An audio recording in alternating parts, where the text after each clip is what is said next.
Olá, meus amores, estamos de volta no nosso canal Fundamento para juntos continuarmos aprendendo um pouquinho mais das Sagradas Escrituras, aprendendo mais sobre o Evangelho glorioso, poderoso do nosso Senhor Jesus Cristo. E hoje vamos dar continuidade ao nosso estudo da Carta aos Romanos. E aí, gente, quem tem acompanhado aí? O que vocês têm achado deste estudo? Eu sou suspeita para falar, porque, como sabem, meu livro preferido, porque é a joia mais preciosa de toda a escritura, né? Eu falo isso sempre com muito temor e tremor, porque parece assim que dá coisas dizer que um livro é melhor que o outro, todos são inspirados pelo Espírito Santo, mas a carta de Romanos tem essa particularidade, assim, que só quem tem essa intimidade com esse livro entende o quanto Paulo foi inspirado pelo Espírito Santo de Deus para colocar num livrinho só, numas paginazinhas da Escritura, o Evangelho compactado, um Evangelho completo, com todas as doutrinas do cristianismo, da vida cristã, todas as doutrinas da salvação. E vocês vão ver no decorrer deste estudo o poder que este livro de Romanos tem nas Sagradas Escrituras para levar as pessoas ao novo nascimento, à conversão, a serem salvas. Então, se tu ainda não assistiu os 2 vídeos anteriores, eu te aconselho a ir lá e assistir desde o início e ficar até o final, quem sabe até quando a gente vai aí, né? Eu acredito que vai ser um longo caminho, se Deus quiser, e tivermos chance, oportunidade, saúde, vida para estar aqui. Então a gente vai até o final, até Jesus voltar ou até eu partir deste mundo e vamos lá. E hoje nós chegamos naquela parte do livro de Romanos que, sinceramente, enquanto eu meditava neste livro, nestes versículos, e fazia anotações, eu tenho um bloquinho, gente, assim, de anotações, que eu vou anotando tudo, aí depois no final eu passo tudo numa folha e conforme eu ia anotando tudo aquilo que eu ia meditando e textos bíblicos ligados a estes versículos, aquilo foi me subindo um temor tão grande, gente, porque quem é suficiente para ensinar isso aqui? Qualquer texto das Sagradas Escrituras, quem é suficiente para ensinar? Ninguém. Mas particularmente o estudo de hoje, esses dois versículozinhos que vamos estar meditando hoje, faz com que a gente tema e trema diante de Deus. Porque, gente, isso aqui, estes 2 textos que nós vamos meditar hoje, esses 2 versículos são os mais importantes de todo o Novo Testamento, de toda a Escritura, de todo o Evangelho. São os 2 textos mais importantes, o que nós vamos ver hoje aqui. Martinho Lutero dizia que o entendimento destes 2 versículos é a base aonde uma igreja se sustenta, se edifica ou desmorona, ou é destruída. Assim de importante é estes textos que nós vamos ver. Com base neles, uma igreja é edificada ou é destruída. Assim de importante. É a base de todo o cristianismo, do cristianismo verdadeiro, não do falso. O falso abomina este texto. O falso evangelho, quando chega nesses 2 versículos, inventa uma ladainha blasfema, que vocês vão ver no decorrer do estudo, que muitos de vocês são conhecedores, porque muitos de vocês já estiveram no falso evangelho e vão entender perfeitamente o que a gente vai comentar aqui hoje, embora o nosso foco não seja o falso evangelho, mas sim a verdade do evangelho contida nesses 2 versículozinhos. Então, meus amores, o estudo vai ser glorioso. Então, antes de começar, já deixe seu like, curta, compartilhe, envie nos seus grupos, WhatsApp, enfim, Ajuda a gente a compartilhar o Evangelho, ajude o trabalho do canal Fundamento. Nós só temos vocês, nós não temos ajuda de ninguém, nós não temos nada. Estamos aqui para dar de graça aquilo que recebemos de graça também. Vocês alguma vez já ouviram eu aqui pedindo oferta, pedindo dinheiro, pedindo alguma coisa para vocês? Vendendo esse Evangelho a troco de banana? Não. E vocês também nunca vão ver. Porque nós estamos aqui no canal Fundamento, a Igreja Bíblica, o Fundamento, estamos aqui para dar de graça aquilo que recebemos de graça. Não foi o que Paulo falou nos textos anteriores que nós estudamos, versículos anteriores? Sou devedor, tanto de gregos, como de judeus, como de bárbaros, como de todos. Somos devedores. Eu, Aline Wagner, sou devedora de todos vocês para pregar essa verdade do Evangelho. Então, nós só temos a colaboração de vocês, então nos ajude, se inscreva. Tu não é inscrito no canal, se inscreva, indique o canal para outras pessoas, pessoas que estão aí cegas, perdidas num falso evangelho, desesperadas, que não sabem nem para onde ir, nem para onde correr, desanimadas, depressivas. Indique o canal, compartilha, leva essa mensagem de salvação para outras pessoas também. Se tu é grato a Deus acima de todas as coisas, se o canal tem te abençoado, tem te ajudado, ajuda a gente a compartilhar. Tá bom, meus amores? Então vamos lá. Hoje vamos dar continuidade, tá? No livro de Romanos capítulo 1 e vamos ler os versículos 16 e 17, que é o assunto da carta de Paulo. Como vimos nos vídeos anteriores, Paulo, só nos primeiros versículos, se apresenta como apóstolo de Cristo, escravo de Cristo sem direitos, com uma missão: levar o ensinamento para a igreja de Roma e para todos os gentios, gregos, bárbaros, enfim, para o mundo inteiro, que o evangelho é de Deus, o evangelho é do nosso Senhor Jesus Cristo, as boas notícias com relação ao nosso Senhor Jesus Cristo, e levar, a missão dele era levar o ensinamento de que a nossa obediência é por fé, é pela fé, não por obras, não por méritos próprios, mas levar as pessoas ao entendimento de que a verdadeira obediência, aquela que santifica, aquela que abençoa, aquela que nos faz parecermos mais a Cristo, porque este é o propósito do Evangelho, que venhamos nos parecer mais a Cristo para a glória de Deus, como vimos. Então que essa obediência que nos faz nos parecer mais a Cristo dia após dia, essa obediência ela é por fé, naquilo que Cristo já realizou na cruz, e não por esforço próprio. Eu não me santifico, quem me santifica é o Espírito Santo, e eu só posso viver isso pela fé, crer nisso pela fé, e então obedecer por essa fé. Então tudo isso a gente viu. Então hoje Paulo vem com o assunto de toda a epístola de Romanos: a justificação pela fé, a justiça de Deus pela fé. Somos salvos pela justiça de Deus unicamente pela fé em Cristo Jesus. E é este o assunto da carta, é isso que Paulo vem ensinando, vai ensinar pra gente no livro todo de Romanos, que é o resumo da Bíblia toda. Abraão creu em Deus e isso lhe foi imputado por justiça.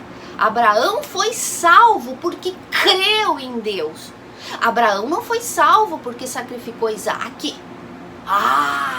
Sacrificou Isaac e foi salvo. Não, primeiro Abraão foi chamado e justificado. Abraão creu em Deus. É muito lindo o texto lá em Gênesis. Abraão creu em Deus e isso lhe foi imputado por justiça.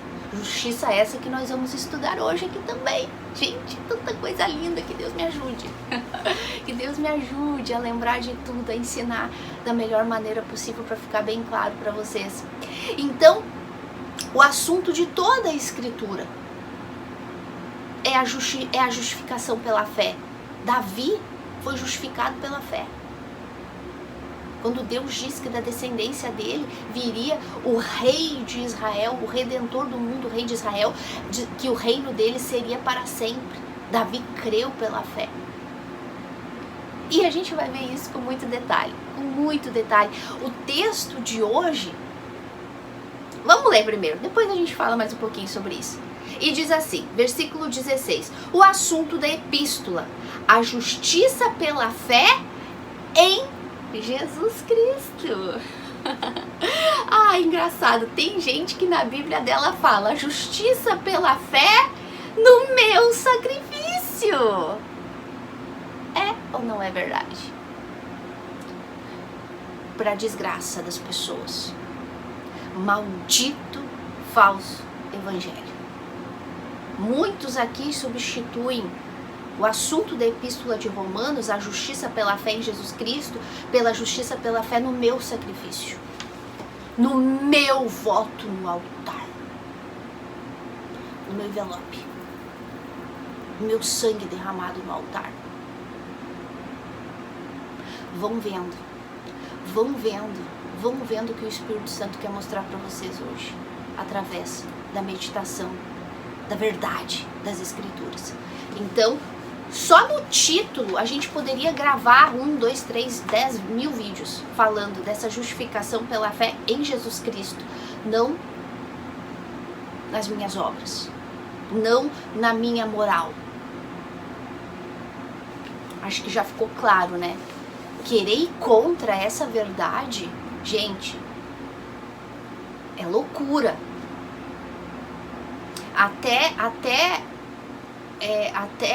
É algo que se entende, inclusive, intelectualmente. Porque está escrito aqui em português, espanhol, em inglês, em italiano, em hebraico. Está escrito em grego, está escrito a mesma coisa.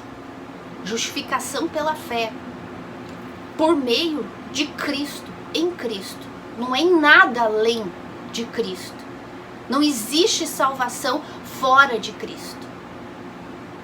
Mas as pessoas ainda não entenderam isso, porque estão sendo guiadas por lobos, com a Bíblia debaixo do braço. Cuidado, e vamos lá.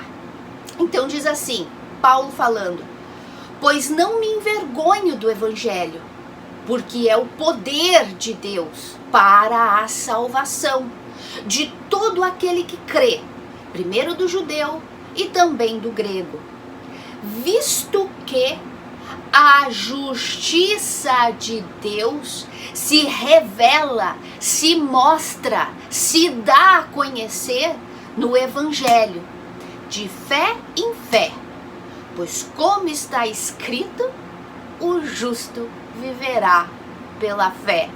Ai, gente, chega a me arrepiar.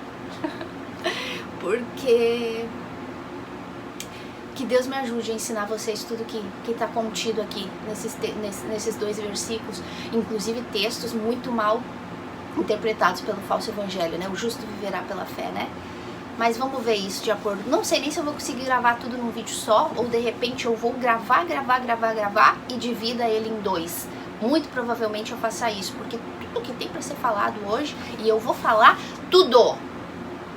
Porque se é o texto da Bíblia mais importante, eu acho que exige detalhes, exige todo o ensinamento que a gente puder colocar aqui para alcançar pelo menos alguns, né? Como Paulo dizia, faço isso para alcançar pelo menos alguns. Então, que a graça de Deus alcance pelo menos alguns com essas verdades aqui. Então, vamos lá, meus amores. Por que eu disse que esses textos são tão importantes? Que esse texto, né, como Martinho Lutero disse, que é a base do cristianismo, é o coração do evangelho, é o coração do cristianismo. O coração que faz uma igreja ser edificada e destruída. Este texto aqui, eu já falei isso aqui algumas vezes, inclusive no vídeo introdutório do nosso livro de Romanos, que foi aqui que Lutero entendeu a verdade, foi aqui que Lutero nasceu de novo e entendeu essa verdade. Esses versículos aqui impulsionaram a reforma protestante lá em 1517. Quando Martinho Lutero, lendo isso aqui, foi lá e cravou na porta da Catedral de Wittenberg, na Alemanha, as 95 teses dele, meditando ensinamento católico romano e Bíblia Sagrada. Então Martinho Lutero começou a ver todos os erros que o catolicismo romano ensinava naquela época. Então ele foi lá e fez uma comparação. O que a Bíblia diz, o que Roma diz. Ah, a Bíblia diz isso, Roma diz isso, não, tá errado. Então ele foi lá e criou as 95 teses e foi lá, ó, bateu lá na catedral da Alemanha, de Wittenberg, em 1517, as 95 teses deles contra o ensinamento do catolicismo romano, contra as indulgências. Porque já naquela época o falso evangelho vendia, trocava a salvação. Trocava a salvação através das bulas papais. Ah, ó, aqui a bula assinada pelo Papa fulano de tal. Se tu comprar essa bula, e era cara, era um voto altíssimo no altar naquela época. O teu tudo, o teu sangue, o teu salário, o teu décimo, as tuas economias, a tua casa, o teu apartamento, o teu carro. Tudo que tu tem para comprar a bula papal. Isso te faz lembrar alguma coisa nos dias de hoje? Tu é inteligente, pensa.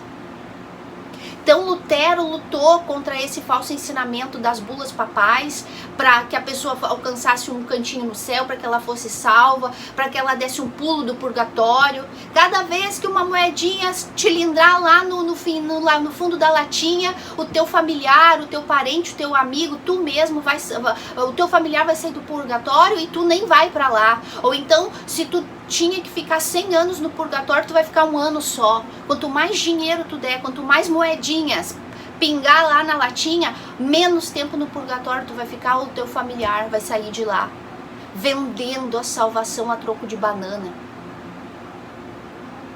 Pelo menos Roma ainda era mais santa, vendia a salvação só. O falso evangelho de hoje vende a tua cura, a tua libertação dos demônios, a teu casamento abençoado, a tua casa luxuosa, o teu carro 0 do ano, as tuas bênçãos, a tua empresa, o teu negócio. O falso evangelho aprimorou a coisa. Roma, pelo menos, ainda, toda heresia do mundo, mas pelo menos era a salvação. Para tu sair do inferno, para tu sair do purgatório, para tu ir para o céu, para tu ser salvo. Roma era mais santa. O falso evangelho escancarou hoje, o evangelho da prosperidade, da cura, do poder da fé, cura que liberta. Maldito evangelho. Maldito falso evangelho, desculpa. Maldito falso evangelho. Paulo fala isso.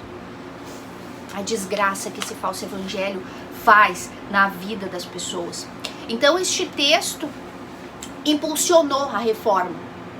Quando Martinho Lutero, sendo um monge, né? Eu já expliquei aqui pra vocês, mas é sempre bom a gente lembrar. Tem gente que tá chegando aqui a primeira vez e nunca ouviu falar. Eu, Aline, ou conhecia Martinho Lutero assim de... Até porque no falso evangelho dizem pra gente que estudar a história da igreja, estudar a teologia, estudar a história da igreja é perda de tempo. Estudar a Bíblia, teologia, aprender mais de Deus é perda de tempo, porque o que importa é a fé, é agir a fé é ação, a fé burra, a fé que não existe. Então, eu ouvia falar, pra mim, Martinho Lutero era o fundador da igreja luterana, e eu nem sabia qual eram as doutrinas da igreja luterana. Eu sabia que eu tinha os vizinhos que moravam na frente da minha casa que eram luterano, mas eu não sabia o que eles criam, o que eles não criam. Minha melhor amiga é até hoje da igreja luterana de Martinho Lutero. Então, para mim, Lutero era o fundador da igreja luterana. Quem sabia de reforma, igreja reformada, de Calvino? Tem gente que acusa a gente calvinista. Gente, eu nem sabia quem era Calvino. Ó, eu nasci de novo lendo Romanos, eu nem sabia quem era Calvino. Eu não me converti, eu não nasci de novo lendo os ensinamentos de Calvino. Eu me converti lendo a Bíblia, lendo Romanos. Eu já falei isso aqui pra vocês. Eu fui saber quem era Calvino quando eu já tinha nascido de Deus, ó, faz tempo. Aí que eu comecei a me aprofundar e estudar mais sobre o evangelho verdadeiro, e comecei a chegar nesses homens de Deus reformados, como hoje eu também sou, Calvino e saber mais de Lutero e todos os homens passados, John Knox, Wycliffe, todos reformadores, puritanos, reformadores, eu não sabia nem quem eles eram, e não é que eu nasci de novo ouvindo falar deles, eu fui saber deles bem depois. Eu fico uma fera quando fala tu é calvinista, não sei o que, eu não suporto essas nomenclaturas. Calvino era bíblico, assim como eu também sou bíblica. Calvino pregava o que Paulo pregava, assim como a gente ensina o que Paulo ensinava. Eu acho um absurdo quando começam a falar calvinismo, calvinista. Não, gente, eu sou biblista, eu sou jesuísta, eu sou paulista. Eu prego a Bíblia, eu ensino a Bíblia. Quando eu falo prego, tá, gente, é a maneira de me expressar, porque eu não sou pastora, vocês sabem disso. Só ensino. Então, esse texto daqui, ele foi o que impulsionou a reforma, né? A reforma protestante, quando Martinho Lutero, ensinando na universidade, ele era um monge católico, a gente já falou, ele tinha estudado leis antes, ele estava estudando para ser advogado.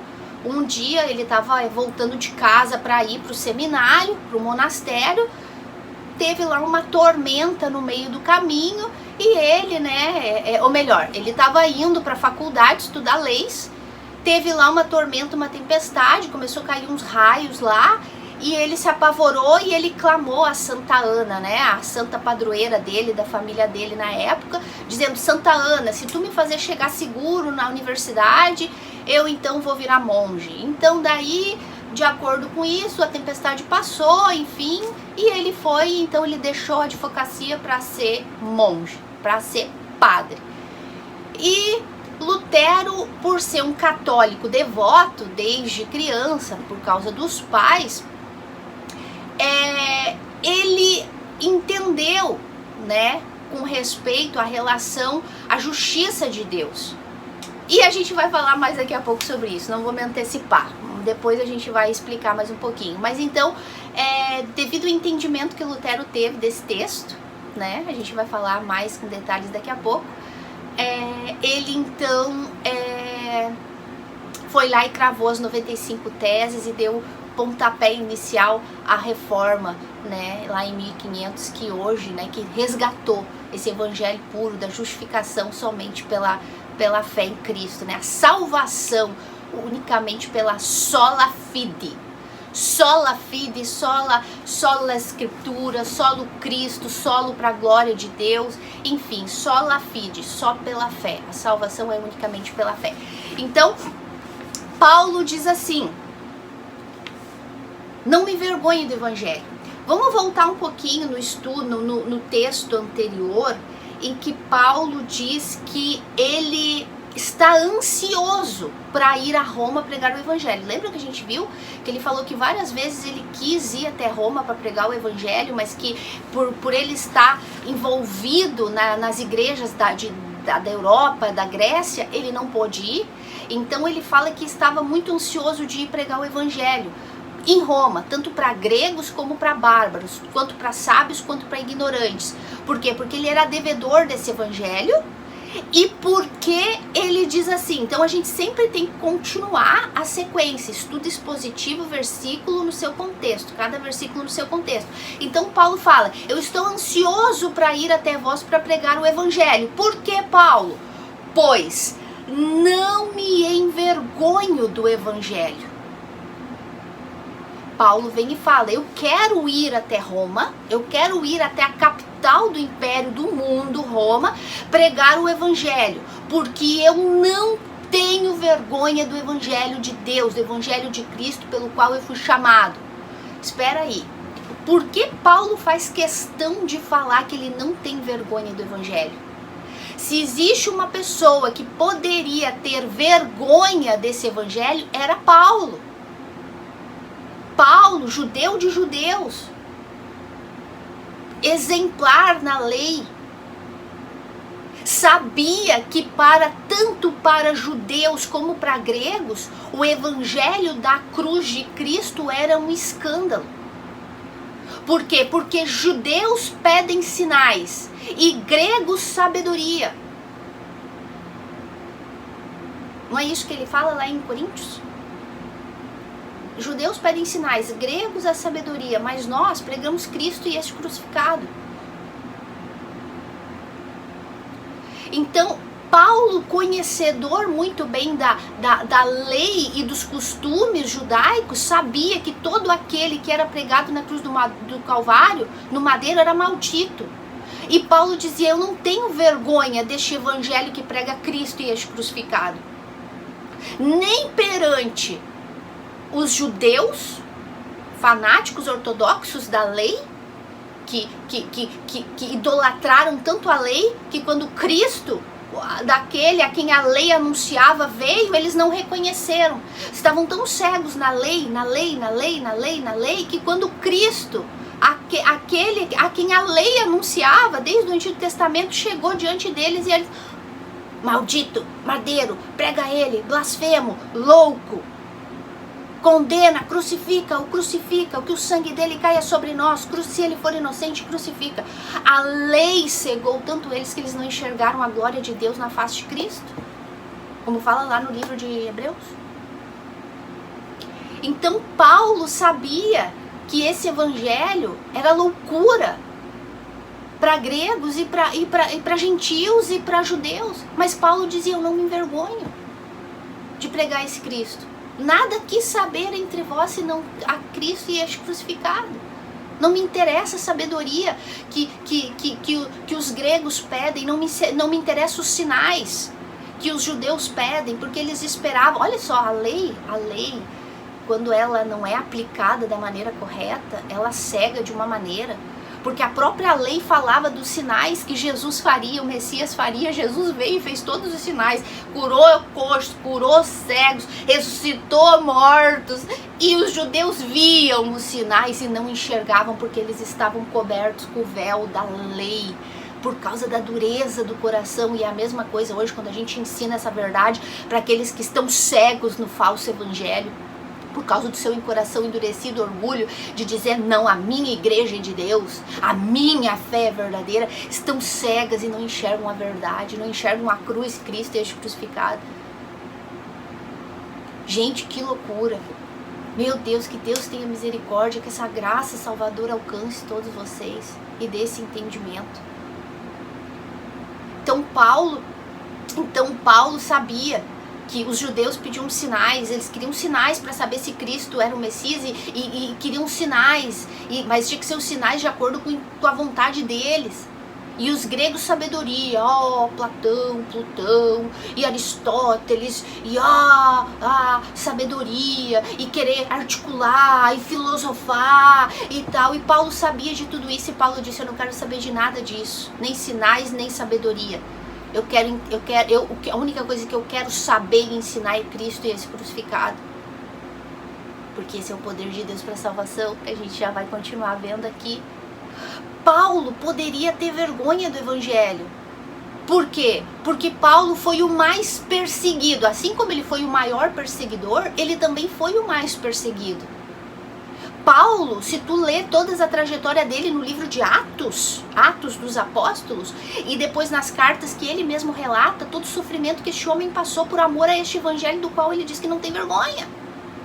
Eu quero ir para a capital do mundo, o Império Romano, e anunciar Cristo esse crucificado, porque eu não tenho vergonha desse evangelho pelo qual eu já fui apedrejado. Eu fui expulso de cidades, eu fui pauleado, deram de paulada em Paulo, apedrejaram tanto ele que acharam que ele estava morto. Paulo foi preso. Eu sempre brinco que os falsos profetas de hoje vão para cidades pregar, eles querem limusine no aeroporto, sim, porque tem que ser aeroporto, tem que ser avião, limusine para esperar, querem os melhores hotéis 5 estrelas, o dinheirão que eles cobram para pregar. Eu sei, porque eu tenho bastante gentinha conhecida em igrejas de falsos profetas que fazem shows, trazendo gente dos Estados Unidos, cantores e grupos famosos, e dinheirão que cobram, e que daí eles extorquem o povo para pagar. Avião, hotéis 5 estrelas. E Paulo, quando chegava nas cidades para pregar Cristo e esse crucificado do qual ele era devedor, porque ele ganhou de graça e ele tinha que dar de graça, e ai dele, ai de mim se não pregar esse evangelho. Paulo perguntava, aonde está a cárcere? Aonde é a prisão desse lugar? Eu vou me preparando, porque eu sei que é lá que eu vou parar. Porque quem prega o verdadeiro evangelho sabe que está sujeito a isso. E não ser balujulado com um riquíssimo café da manhã no hotel 5 estrelas, restaurantes caríssimos, limusine na porta do aeroporto, avião primeira classe. E ó, um bolso cheio na hora de ir embora. Extorquindo as ovelhas, tadinhas que estão ali sedentas da verdade, estão ali recebendo lixo. Louvores que adoram ao próprio homem, ao próprio ego e não a glória de Deus e de Cristo. É ou não é a realidade do evangelho de hoje, meus amores? Para, tu é inteligente. Tu tá sendo enganado nesses lugares. Muitos de vocês já foram, graças a Deus abriram, mas muitos têm. Tu conhece pelo menos uma pessoa da tua casa, da tua família, das tuas amizades que tá enganado no evangelho hipócrita desse. Então Paulo já chegava perguntando onde é a prisão daqui, porque é pra lá que eu vou. Paulo foi açoitado, cuspido, blasfemado, ridicularizado. Chamaram ele de mentiroso, de louco, de lunático. Quantas vezes apedrejado, quantas vezes o navio que ele estava para ir para alguma cidade pregar afundou, quase se afogou. Foi algemado, levado preso, humilhado, inclusive para Roma, foi 2 vezes preso, algemado. Já falei para vocês no vídeo anterior da prisão dele, de como era a prisão dele, a umidade. Ai, gente, esse homem tinha que ter vergonha desse evangelho.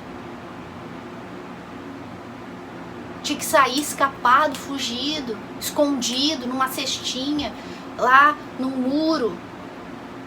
Leia livro de Atos para vocês entenderem todo o sofrimento desse homem. Uma cestinha para escapar dos judeus que queriam matar ele. E para terminar, claro, ele aqui ainda não... Ele sabia que o fim dele era a morte por Cristo. Ele sabia, ele sempre falava isso. Mas nós hoje sabemos, aqui ele ainda não sabia como ele morreria. Que ele morreria por o evangelho de Cristo, ele sabia. Estava pronto para isso. Mas hoje nós sabemos. Este homem que diz de boca cheia, eu não me envergonho do evangelho, perdeu a cabeça, foi decapitado em Roma. Agora, o que faz um homem como esse, riquíssimo como ele era riquíssimo. Ele fala que ele perdeu tudo. Lá na carta de Filipenses, ele fala que perdeu tudo por amor desse evangelho. Paulo era riquíssimo, porque a família dele era rica, eram empresários da época. Paulo era inteligentíssimo, falava várias línguas, vários idiomas, tinha cidadania romana. Paulo era mestre em Israel, conhecedor, admirado. Paulo perdeu tudo, ele disse que tudo isso para mim é lixo, é basura, simplesmente para conhecer Cristo e mais de Cristo. O que faz um homem como esse, com a reputação que ele tinha, falar sem medo, não me envergonhe desse evangelho? O que tem esse evangelho de tão magnífico que faz este homem magnífico, humanamente falando, dizer que não se envergonha desse evangelho? Vamos ver? Ele vem e fala: pois não me envergonho do evangelho. Por que, Paulo? Por que tu não tem vergonha apesar de tudo isso que passou contigo? Simples. Porque este evangelho risca aí na tua Bíblia, é o que, Paulo? O poder de Deus para a salvação. Ui, gente.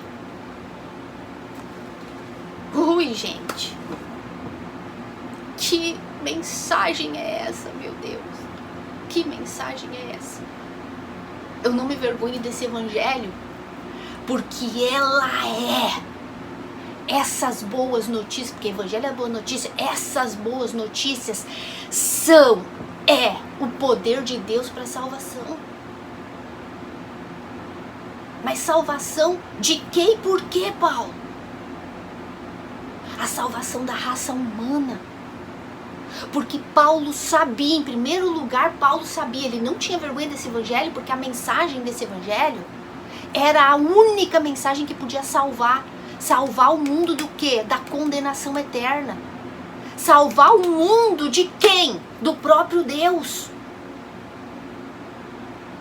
Por quê? Porque essa raça humana, porque este mundo inteiro estava condenado em delitos e pecados, estão mortos espiritualmente, separados de Deus, são inimigos de Deus. Paulo sabia que todo mundo em Roma e o mundo inteiro, gregos e bárbaros, inteligentes e ignorantes, ricos e pobres, branco ou preto, oriental ou ocidental, Paulo sabia que todos precisavam desta salvação que o evangelho de Cristo anuncia. E ele não tinha vergonha disso.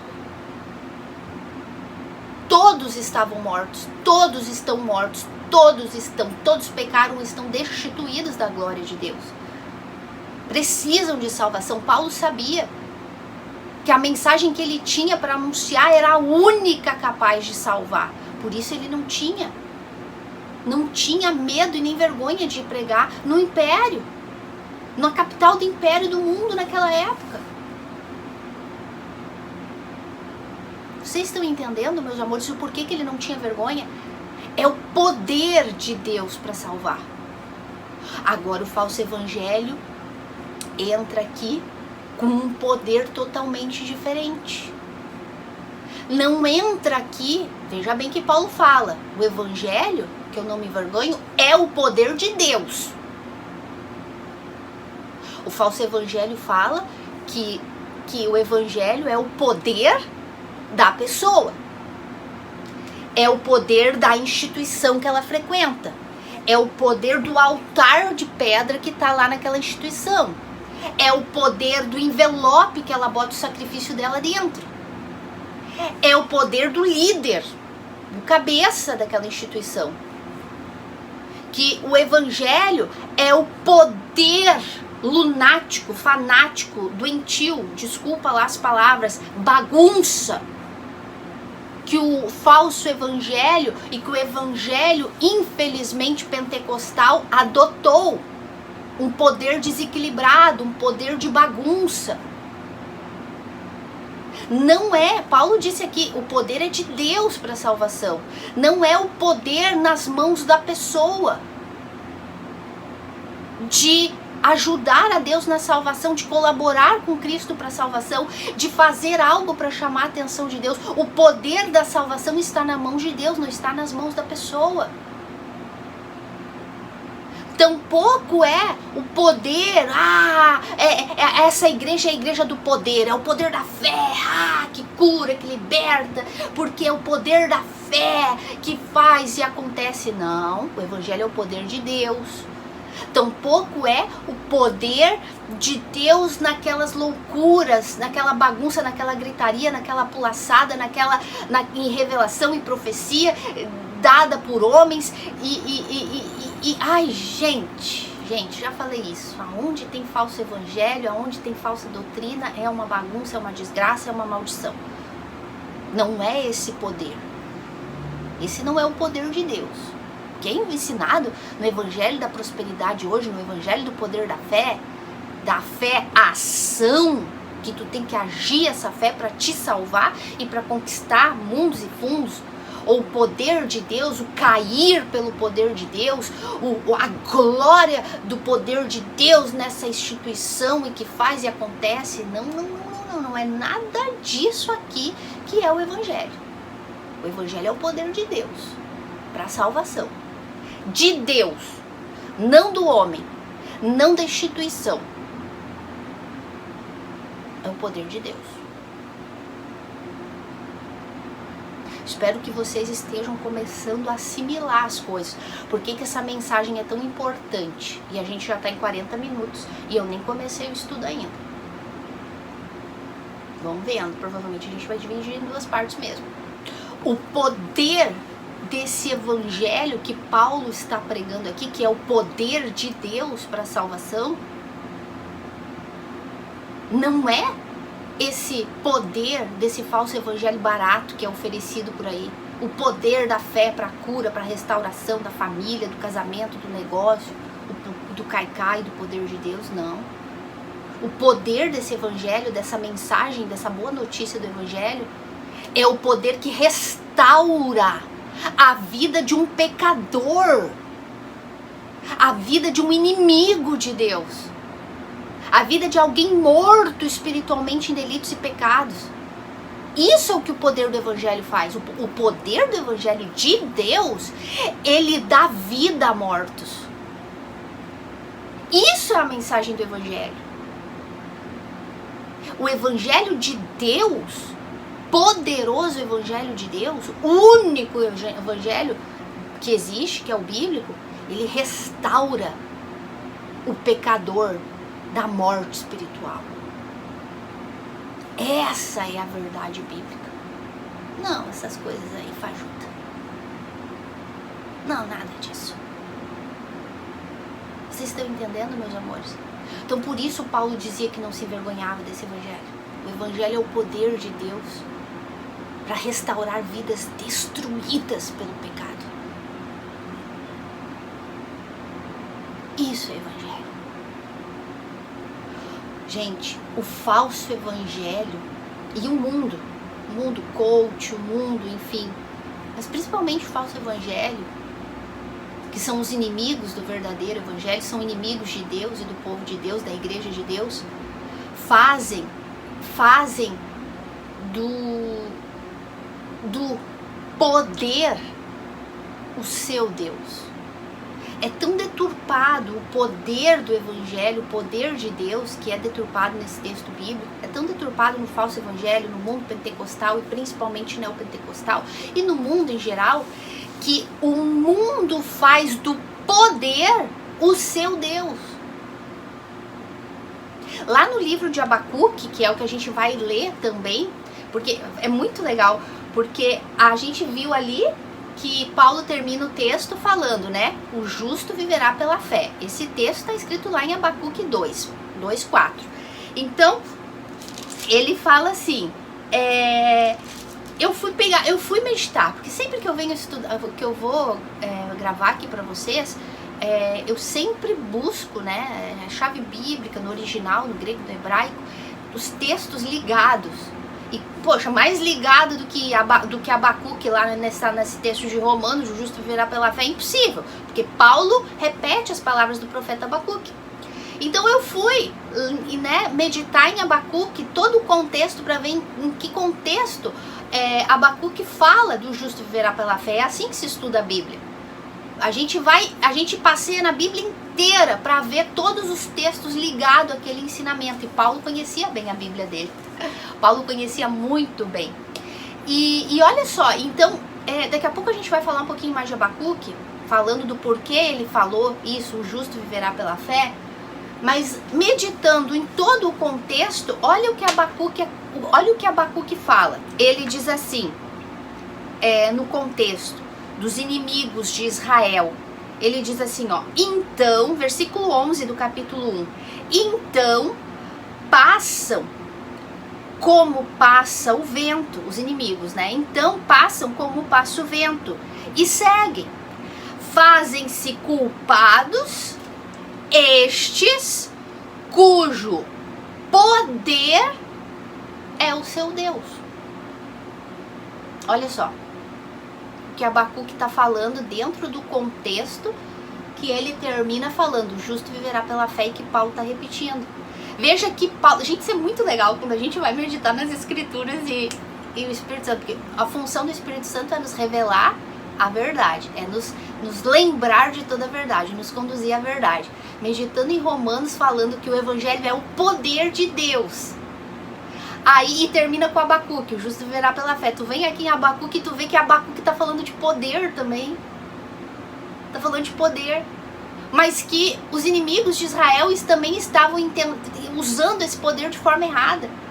Ao contrário, eles faziam do poder que eles achavam que tinham o Deus deles. Em vez de se apoiar no poder de Deus, se esconder no poder e na soberania e depender de Deus, eles se apoiavam no poder que eles achavam que tinha. E ele disse que era uma idolatria, que esse poder era o Deus deles. Olha que legal. E Paulo, como Paulo conhecia a Bíblia, gente, ele vai aqui e fala, não, mas esse evangelho é o poder de Deus para a salvação. Essa confiança em Cristo e na obra de Cristo é o poder de Deus para a salvação.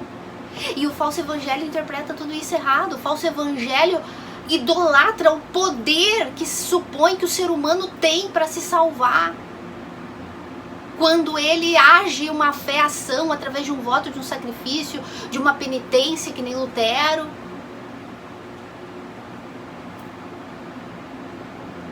O mundo pentecostal hoje se apoia num poder, idolatra o poder do Espírito Santo, dos dons e dos sinais, e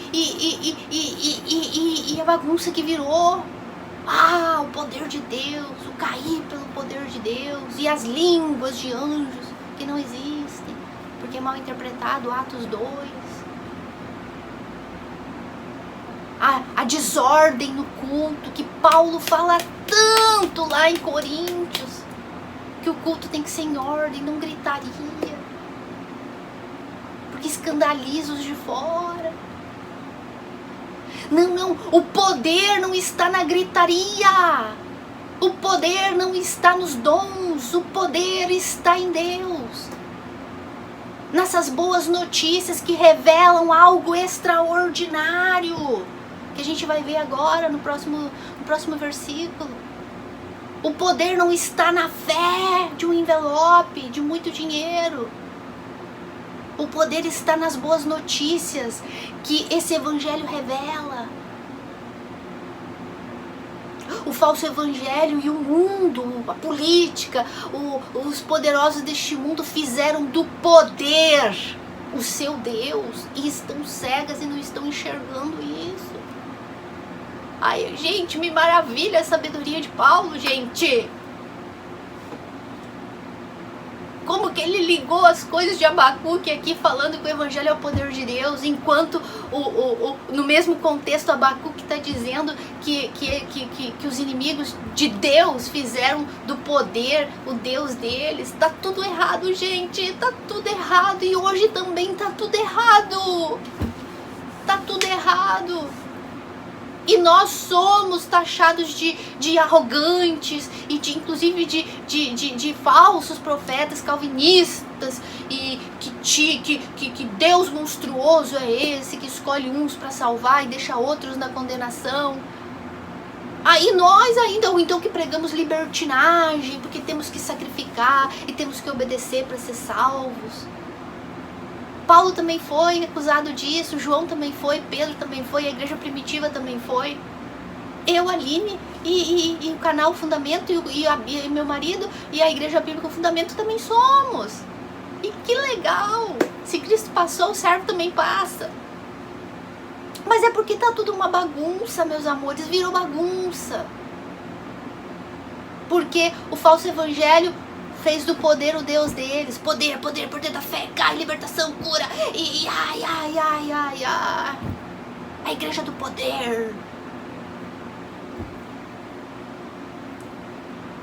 Não, o poder é de Deus para a salvação. Paulo sabia que a mensagem desse evangelho era a única coisa que as pessoas precisavam. O que um morto precisa? De vida. Um morto precisa de um carro zero. O morto precisa de uma casa nova. O morto precisa de roupa. O morto precisa de riqueza. O morto precisa de falar em línguas. O morto precisa gritar e pular e sapatear. O morto precisa de vida. Um inimigo de Deus precisa de tudo isso que eu acabei de falar? Não, um inimigo de Deus precisa de reconciliação para poder se aproximar de Deus. Um morto espiritualmente perdido em delitos e pecados precisa de tudo isso que eu falei? Não. Um morto espiritualmente perdido em delitos e pecados precisa sair do inferno. da ira de Deus. Ele precisa ser salvo da ira do próprio Deus, porque a ira de Deus está sobre esse morto, sobre esse pecador. E aquela ladainha de que Deus odeia o pecado e ama o pecador é mentira.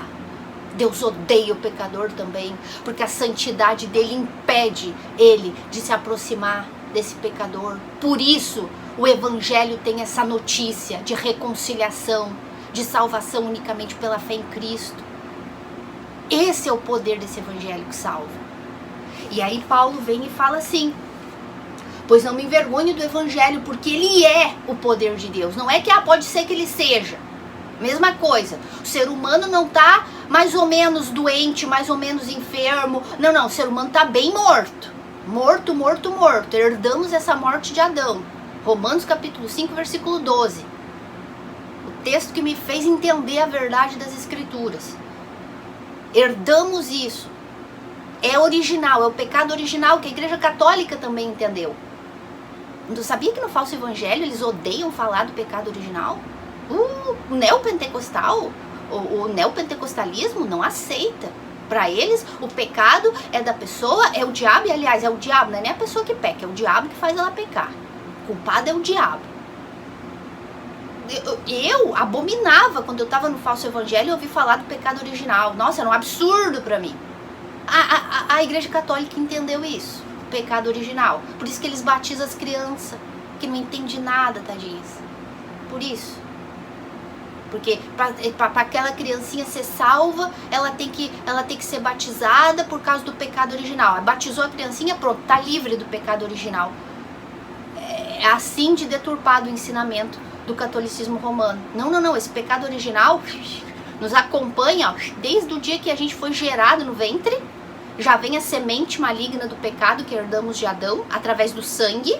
A gente já estudou isso aqui, te aconselho a assistir playlist do Novo Nascimento, lá eu explico isso com detalhes. No momento da fecundação, já herdamos a morte espiritual, o espírito já vem mortinho, e a alma bem rebeldinha contra Deus, bem pecaminosinha contra Deus. Assim, lá no ventre eu já vim contaminada, morta. Então eu não tô mais ou menos doentinha, mais ou menos... Ai, um remedinho ali vai sarar. Morta em delitos e pecados. Eu já nasci assim. E essa morte, esse pecado original me acompanha até o dia do meu novo nascimento. Para quem é filho de Deus e nasce de novo. Senão vai acompanhar ela até a morte e a condenação eterna. Precisamos entender que já nascemos contaminados e com a natureza pecaminosa que já nos condena ao inferno só por isso. E por causa dessa natureza pecaminosa é que pecamos a vida toda, o que agrava mais a nossa situação. Em Adão todos pecaram. Romanos capítulo 5. Em Adão todos pecaram e todos morreram. Em Cristo todos recebem vida. Aqueles que nascem de novo, né? Em Adão nós pecamos, ele era o representante. Ele pecou, ele era meu pai. Me ferrei por causa dele. Agora Cristo fez o que era justo, fez o que era reto, me deu a justiça dele. Agora eu creio nele pela fé, o assunto da carta. Então agora eu estou salva. Então não tem como fugir dessa morte, desse pecado original, dessa morte. Não tem como. E é isso que o Evangelho ensina. Tá dando para entender, meus amores? Então a Igreja Católica entendeu o pecado original, o falso Evangelho não. Por isso eles acham que, ó, na força do braço tu vai conseguir sair do purgatório, catolicismo. Na força das religiões, quanto mais eu buscar um espaço celeste, eu vou viver em harmonia e eu vou por algum lugar muito bom depois da morte. Ou falso evangelho, sacrifica, luta, derrama o teu sangue, o poder está em ti, a força está em ti, faz a tua parte, te salva, conquista a tua salvação através da tua fé, ação. E tu vai ser salvo. Paulo, eu não me envergonho do Evangelho, porque o Evangelho é o poder de Deus para a salvação.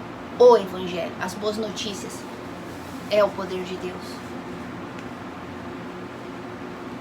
E ele vem e fala para a salvação de todo aquele que crê. Primeiro do judeu e também do grego. De todo aquele que crê nessa notícia aqui. todo aquele que crê, de verdade. Porque tem um monte de gente aí que diz que crê no Evangelho, que crê em Cristo e na cruz de Cristo, mas não vive uma vida condizente com aquilo que diz que crê.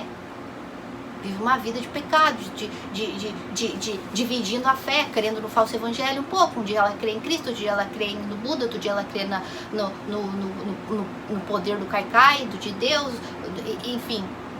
Não, é de todo aquele que crê nessa mensagem aqui. E quem são aqueles que creem? Aqueles que nascem de novo, aqueles que são filhos de Deus. E isso a gente vai ver com muito detalhe daqui pra frente, tá? Primeiro do judeu e também do grego. A salvação primeiro veio para os judeus, para o povo de Deus, o povo escolhido. Deus separou uma nação, Abraão, né, prometeu que da descendência dele viria o Salvador do mundo. E criou Abraão para fazer uma nação separada, para que todos reconhecessem que aquela nação era de Deus. A salvação era primeiro para os judeus. Mas a gente conhece a história, infelizmente, quando Cristo veio, como eu falei no início, os judeus estavam tão cego na lei, no Pentateuco, na lei, que quando o Messias veio, eles falaram, crucifica-o. Deram as costas para o Salvador deles. Aí Deus falou, então tá, então agora eu vou deixar vocês de lado, como a gente vai ver, lembra no vídeo introdutório? A exclusão dos judeus temporária, bota entre parênteses, e a inclusão dos gentios da igreja no plano de salvação, no plano de redenção, já que vocês endureceram o coração, negaram a Cristo, crucificaram o Filho de Deus, então agora vocês vão ficar aí sentadinhos de castigo. E que castigo, né? Como a gente já viu, a grande tribulação é para os judeus, os 7 anos de graça nessa terra é para os judeus e para os gentios também pecadores, né? Que também não creram em Cristo. Mas agora, já que vocês não creram, crucificaram o Messias de vocês, sangue do sangue, carne da carne de vocês, então agora vocês vão ficar aqui de castiguinho, enquanto eu vou trabalhar com um grupo chamado Igreja, Gentios, o tempo dos gentios, do qual eu vou levantar Paulo, o apóstolo, perseguidor, para pregar para os gentios. Então Paulo vem e fala, sou devedor de todos, mas a salvação era para os judeus primeiro, mas também é para o grego, também é para os gentios. E aí agora, meus amores, um detalhe importante aqui. O Evangelho é o poder de Deus unicamente para a salvação. O Evangelho é o poder de Deus para a salvação. Outra deturpação do falso Evangelho.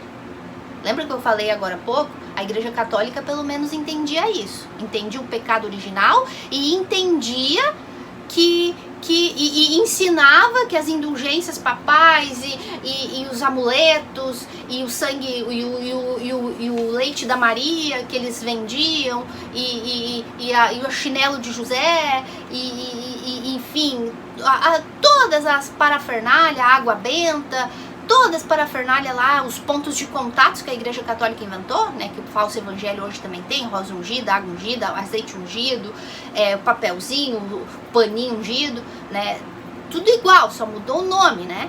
Então, mas a Igreja Católica ainda entendia que isso era para salvação. Tu não vai ver a Igreja Católica falando, pega aqui a indulgência papal para ter um carro zero. Gente, que geração pervertida do falso evangelho que a gente está vivendo. É a pior. Porque até nisso nós temos que dar um crédito para a Igreja Católica, que eles não chegaram a esse nível de heresia, de dizer, pega aqui a bula papal para prosperar, para ter carro zero, não. Pelo menos isso. Não estou dizendo que eles estão certos, estou dizendo que pelo menos essa parte era para ser salvo, para alcançar um pedacinho, um terreninho no céu, para sair do purgatório, eles e a família deles, para fugir do inferno. O falso evangelho hoje prega o evangelho das bênçãos, não, das curas, das libertação e da prosperidade, não. O evangelho é o poder de Deus para a salvação. Claro, mais claro que isso é impossível. Então, é muito importante a gente ter esse entendimento, tá? E essa é a mensagem que o mundo precisa. O mundo não precisa, como a gente falou antes, de carro, de dinheiro, de riqueza, nem de cura física. Eles precisam de vida. Agora, meus amores, vamos entender o porquê que esse evangelho é tão poderoso. O que tem na mensagem deste evangelho? O que tem na mensagem deste evangelho que é tão poderoso assim?